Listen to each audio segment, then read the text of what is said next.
Hello skate world, thanks a lot for tuning in. My name is Viktor Hald Thorup. I am a dietitian, but I'm also a professional inline skater and multiple times Olympian in ice speed skating. One thing that I receive so many questions about is how to eat as an athlete, how to eat specifically as a skater, and which supplements to take in order to get the most out of yourself and get your best possible performance when you're on the track or the road. Therefore, I decided to make this video where I'm gonna go from one end to the other of all the supplements. I'm gonna evaluate what I believe is the usefulness and importance in each one of them and who can actually benefit from the different supplements we have out there on the market. Now, just to simplify things a little and also to make it clear what I believe can be useful to you, I'm gonna start with the things that I find to be the most essential and the ones that are more directly linked to an improvement in performance. And then later on in the video, we're gonna go more and more towards the things that may have a tiny difference, that are very, very costly, but that, you know, if you are fully dedicated and you have the funds for it, go for it. So at first, we're gonna dive into the simple ones that I think not just athletes, but almost every person out there should make sure to use regularly. I'm gonna explain, of course, everything about the timing, the quantity, and so on. So thank you so much for tuning in. Now let's just get down to business. So the very first thing is not as exciting as you might think. It's just the standard things: eat well, get your macronutrients. So we're looking at the right proportion of protein, carbohydrates, and of course fats. The more you train, the more proportionally you want to eat carbohydrates. And especially during your workouts, make sure to get a fair amount of sugar inside. Unlike what some people think, fibers are not necessarily healthy in the context of elite sports, and especially not when we're out training. We want something that the body can easily process and make use of and turn into energy that we can use to go faster. So things like energy bars, chews, gels, things that are just easy to digest and that you can use right away. After a workout, you want to also supply with some protein. Not necessarily just protein. If anything, you would have more carbohydrates. A good rule of thumb is 80% or 75% of carbohydrates, and the remaining 20 or 25% in your post-exercise meal should be from protein. This is not just related to skating, but goes for every sport you do. So if you exercise in the gym or out on your bike, running, what's not, that is a really good strategy to go for. So of course, before we dive into too many specific supplements, make sure you have the big ones on point. Now, the next thing I want to bring up to your attention here is ketones.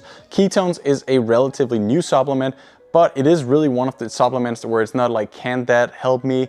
Do I lack ketones? Well, the thing is, we don't really produce them unless we're forced to by limiting our food intake. However, if you take supplements, ketone supplements, well, you don't have to limit your food intake. You're just gonna have an entirely additional fuel for your brain and for your working muscles. So definitely recommend ketone. I use Ketone-IQ. It's the best on the market, and there is also a link where you can save 30% if you get a subscription on these. That's below in this video. This is definitely a thing I recommend. It is really just something that the things we just talked about, especially the glycogen, the carbohydrates, you can spare those and use this as a reserve fuel. Super efficient, so definitely recommend this one. Anyone can use it, whether it's endurance or more of short efforts. So if you're a sprinter, you're just gonna recover more between exercises, between sets, and between training sessions, and ultimately you'll have higher quality and more workouts. If you're an endurance athlete, it's gonna affect your performance immediately. You can simply just go for longer and stronger. So now we're moving on to the things that may affect your performance. The ones I have here is multivitamins and fish oil, omega-3 specifically. Those are things I think that whether you're an athlete or not, you should have, and this is the general recommendation, you should have sufficient amounts of these. Of course, multivitamins, they basically supply everything that's recommended as part of your daily dose. It is just a cool thing. It won't cost much, and I think most people try and live up to it. Obviously, you can get all these things naturally through your normal food. However, there are days where we don't eat enough salmon and don't get enough polyunsaturated fatty acids and the different omegas. So this could be a really cool supplement just to make sure that you don't have to worry. If you get enough, you will always have enough. Very easy thing, very cheap thing to just optimize. So multivitamins is a thing I take and I would recommend you guys to take on a daily basis. Same goes for omega-3, especially if you're not big on fish or other of these essential fatty acids. Now, next one is caffeine. Now here I'm sitting with a cup of coffee, but obviously you can also take pills, caffeine pills. Ultimately, it's basically the same thing. The caffeine works the same way. It's just a little easier to dose it if you take pills, especially if it's a competition where you know your exact strategy. Caffeine is definitely a thing I would recommend. It is very scientifically proven to enhance your performance. Ideally, you want to take it 45 to 60 minutes prior to your event, whether that's a race or a workout. If you have longer workouts, multiple hours or multiple distances or races, events in a day, of course you want to supply up with it. The thing about caffeine is it's very individual how much we feel the effect of it, and it's also something that we will easily become used to. The body will get used to it, and we're going to build a resistance towards our caffeine sensibility. Meaning if you drink 6 cups a day, well, an extra shot won't do much. However, if you try and limit it to 1 or not drinking caffeine or intaking caffeine at all, you're going to feel a massive boost. However, you can also get a little shaky, so it's definitely a thing I would try and test out before, say, the Olympic Games.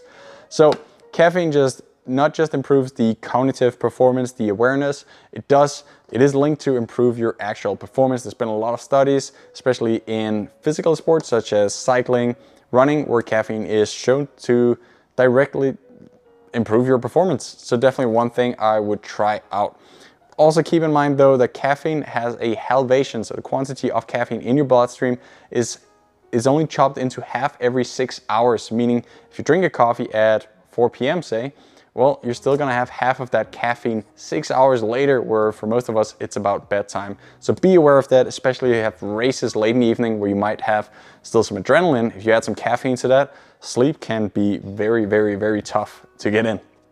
If you're into weightlifting or strength training, you've probably heard of this one before. Creatine. Creatine, again, is very, very scientifically proven to work. Simply just makes us able to do more short efforts after each other. So, not very much like skating. Yes, I admit that. I also think it has very limited direct influence on how we skate, especially for me, a long distance skater, 5K, 10K, or even marathons. I don't know if this is of any use. On top of that, you do keep a little extra water in the body, which will make you heavier, and then the whole weight to power ratio will also be shifted, not in your advantage. That said, however, sometimes it's not about getting better at skating, it's about getting better at the things that will make us better at skating. Say you take this thing, regularly you dose the right way, that will make you stronger in the gym. You can lift a little heavier, do more sets with less fatigue, and if you train better, often you end up becoming a better athlete. Again, this is a very cheap supplement. It is pretty simple. I recommend a 1-week loading phase. Obviously, these things depend on your body weight.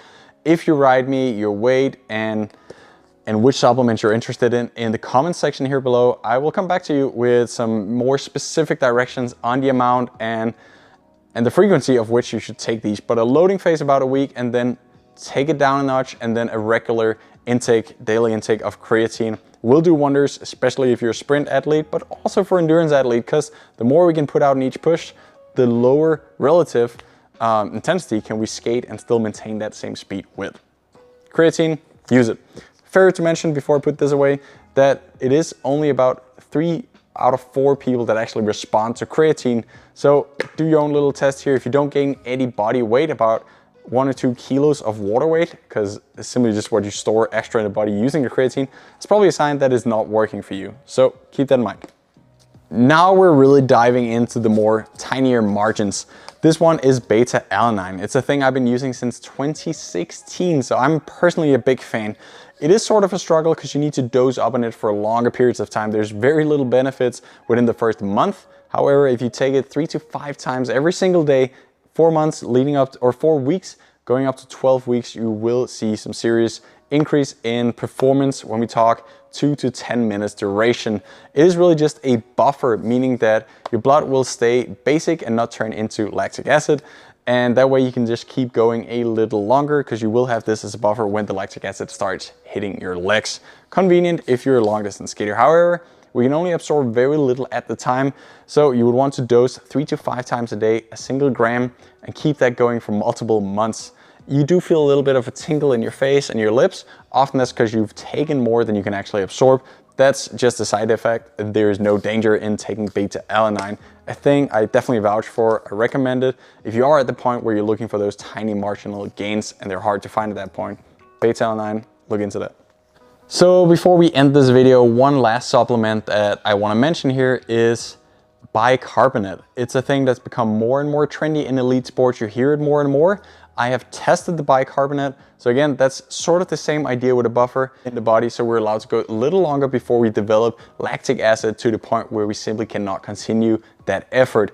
So I did some tests. It was mainly on the bike. It was targeted at the 1500 meter performance. So we go for 1.5 minutes, my maximum power output. Did it multiple times. Of course, it was blinded placebo. And I did improve my wattage from 627 to 651 average power output over all the tests. So clearly a massive benefit.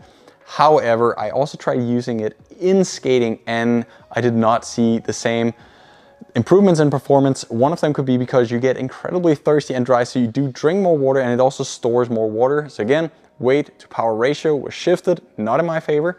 And then I did feel nauseous, and unlike cycling where you can switch the brain off, push a pedal, on skating there's so many things, so much coordination, timing that must be on point for you to perform your best, and I did not feel that. However, it's again an individual thing. This one is a tricky one because you need specific capsules that dissolve at the right time in the body so you don't get that nasty feeling. The amount is also insane because I took 44 of those according to my body weight.